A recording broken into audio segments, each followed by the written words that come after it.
ഇഞ്ചോടിഞ്ച് പോരാട്ടത്തിനൊടുവിൽ ബാലരാമപുരം ഗ്രാമപഞ്ചായത്ത് വീണ്ടും LDFിന് സ്വന്തം.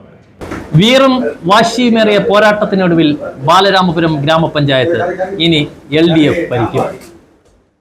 9 സീറ്റ് LDFിനും 8 സീറ്റ് UDFിനും 4 സീറ്റ് BJP 1 സീറ്റ് SPP എന്ന കണക്കിലാണ് നിലവിലെ വിജയം. 22 വാർഡുകളാണ് ബാലരാമപുരം ഗ്രാമപഞ്ചായത്തിലുള്ളത്.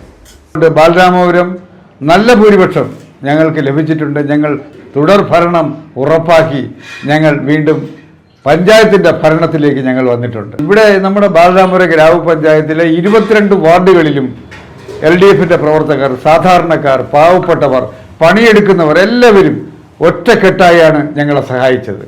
ആ സഹായിച്ച എല്ലാവരെയും ഞങ്ങൾ LDFിൻ്റെ പ്രവർത്തകർക്ക് വേണ്ടി, കമ്മിറ്റിക്ക് വേണ്ടി നന്ദി പറയുകയാണ് ഈ അവസരത്തിൽ. ഇഞ്ചോടിഞ്ച് പോരാട്ടത്തിനൊടുവിലാണ് ഈ വിജയം ഇവർക്ക് സുനിശ്ചിതമായത്. വരും ദിവസങ്ങളിൽ പഞ്ചായത്തിൻ്റെ ഭരണം കൂടുതൽ സ്വീകാര്യത നേടുമെന്നാണ് ഓരോ പ്രവർത്തകരും അഭിപ്രായപ്പെടുന്നത്. വീറും വാശിയുമേറിയ പോരാട്ടത്തിനൊടുവിൽ ബാലരാമപുരം ഗ്രാമപഞ്ചായത്ത് ഇനി LDF ഭരിക്കും.